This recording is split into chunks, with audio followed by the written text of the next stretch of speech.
Assalamualaikum warahmatullahi wabarakatuh. Hai teman-teman, apa kabar hari ini? Semoga kita dalam keadaan sehat. Perkenalkan, nama saya Laili Indriani dari kelas PAI 4D IAINU Kebumen. Di sini saya akan menjelaskan tentang teknik penilaian dalam pembelajaran. Kita simak baik-baik ya. Yang pertama ada konsep dasar penilaian.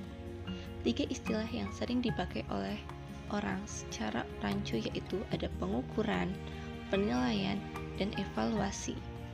Ketiga istilah ini memiliki arti yang sangat berbeda karena tingkat penggunaannya juga berbeda. Dalam konsep dasar penilaian, yang pertama yaitu pengukuran. Perlu kita ketahui, pengukuran merupakan cabang ilmu statistika terapan yang bertujuan untuk membangun dasar-dasar pengembangan tes, sehingga dapat menghasilkan tes yang berfungsi secara optimal, valid, dan reliable. Menurut Reynolds dan kawan-kawan, mereka mendefinisikan pengukuran sebagai sekumpulan aturan untuk menetapkan suatu bilangan yang memiliki objek, sifat atau karakteristik, atribut, atau tingkah laku. Menurut Ashbar, beliau mendefinisikan pengukuran sebagai suatu prosedur pemberian angka atau kuantifikasi terhadap atribut atau variabel sepanjang garis kontinum. Dan secara sederhana, pengukuran dikatakan sebagai suatu prosedur membandingkan antara atribut yang hendak diukur dengan alat ukurnya. Berikut ada karakteristik pengukuran. Yang pertama, pengukuran merupakan perbandingan antara atribut yang diukur dengan alat ukurnya. Yang kedua, hasil pengukuran bersifat kuantitatif. Yang ketiga, hasil pengukuran bersifat deskriptif. Konsep dasar penilaian selanjutnya yaitu penilaian. Menurut Grolund dan Lin, mereka mendefinisikan penilaian sebagai suatu proses yang sistematis dan mencakup kegiatan mengumpulkan, menganalisis, serta menginterpretasikan informasi untuk menentukan seberapa jauh seorang atau sekelompok siswa mencapai tujuan pembelajaran yang telah ditetapkan, baik aspek pengetahuan, sikap, maupun keterampilan. Beberapa prinsip penilaian. Yang pertama, proses penilaian harus merupakan bagian yang tak terpisahkan dari proses pembelajaran, bukan bagian terpisah dari proses pembelajaran. Yang kedua, penilaian harus mencerminkan masalah dunia nyata, bukan dunia sekolah.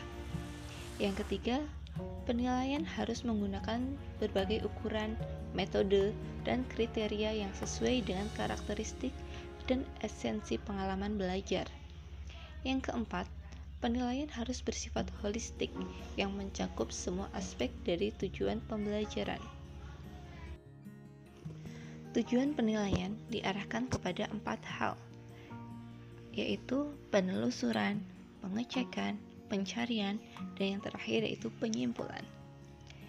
Yang pertama yaitu penelusuran, yaitu untuk menelusuri agar proses pembelajaran tetap sesuai dengan rencana. Selanjutnya ada pengecekan, yaitu untuk mengecek adakah kelemahan-kelemahan yang dialami oleh siswa selama proses pembelajaran. Yang ketiga, pencarian, untuk mencari dan menemukan hal-hal yang menyebabkan terjadinya kelemahan dan kesalahan dalam proses pembelajaran. Yang terakhir, penyimpulan, yaitu untuk menyimpulkan apakah siswa telah menguasai seluruh kompetensi yang telah ditetapkan dalam kurikulum atau belum. Yang terakhir dalam konsep dasar penilaian yaitu ada evaluasi. Karakteristik evaluasi adalah sebagai perbandingan hasil penilaian dengan suatu norma atau kriteria.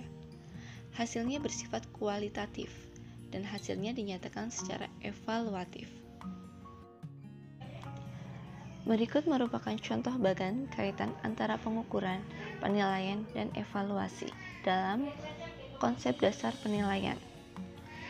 Yang pertama, penilaian digunakan untuk mengumpulkan informasi tentang siswa dan mencakup tes dan non-tes. Melalui bagan tes, prosedur sistematis untuk menggambarkan karakteristik tertentu tentang siswa dengan menggunakan deskripsi dan angka. Melalui deskripsi untuk memberikan label kualitatif kepada siswa. Melalui angka, menggunakan suatu proses yang disebut tentang pengukuran tersebut untuk memberikan skor kepada siswa. Lalu keduanya merupakan satu atau lebih metode yang dikombinasikan dengan pengalaman guru untuk menilai kemampuan siswa dengan menggunakan proses yang disebut evaluasi. Selanjutnya, dalam teknik penilaian dalam pembelajaran, ada hal yang perlu diketahui oleh guru, yaitu tentang penilaian yang harus dikuasai. Pengertian tentang penilaian yang harus dikuasai oleh seorang guru.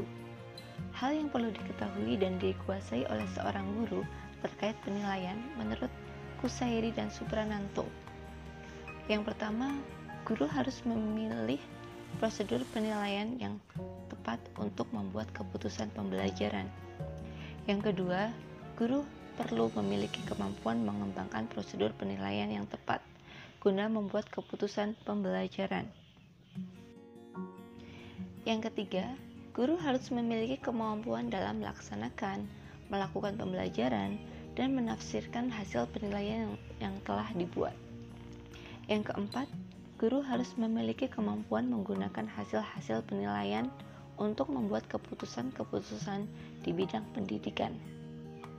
Yang kelima, guru harus memiliki kemampuan mengembangkan teknik penilaian yang valid dan menggunakan informasi penilaian.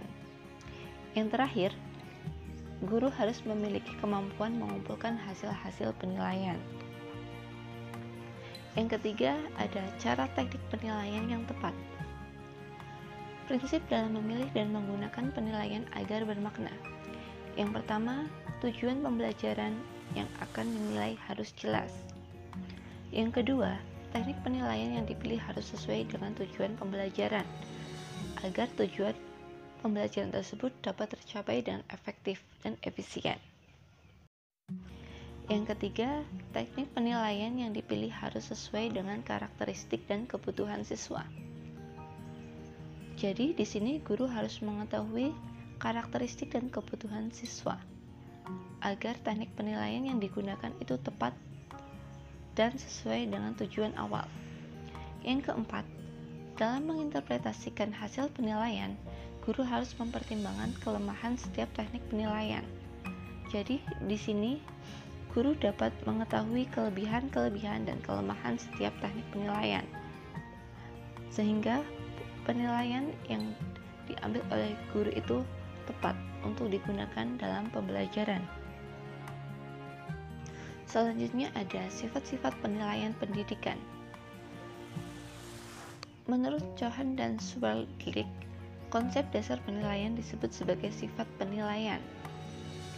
Sifat-sifat tersebut yaitu yang pertama, terdapat konstruk psikologi dalam penilaian pendidikan.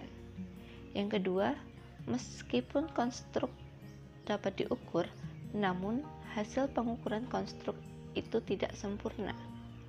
Yang ketiga, terdapat beragam cara untuk mengukur suatu konstruk. Mungkin kalian ada yang tanya ya, konstruk itu apa sih? Oke, saya akan berbagi pengetahuan sedikit tentang konstruk. Konstruk merupakan konsep psikologi yang menjelaskan konsep itu sendiri. Secara umum, konstruk juga disebut sebagai definisi. Sekarang kita lanjut sifat yang berikutnya, yaitu yang keempat. Semua prosedur penilaian memiliki kelebihan dan kelemahan. Yang kelima, berbagai sumber informasi harusnya menjadi bagian proses penilaian. Dan yang terakhir, penilaian dapat dilakukan dengan cara adil dan fair. Terima kasih untuk kalian semua yang telah meluangkan waktu untuk menonton video saya tentang teknik penilaian dalam pembelajaran.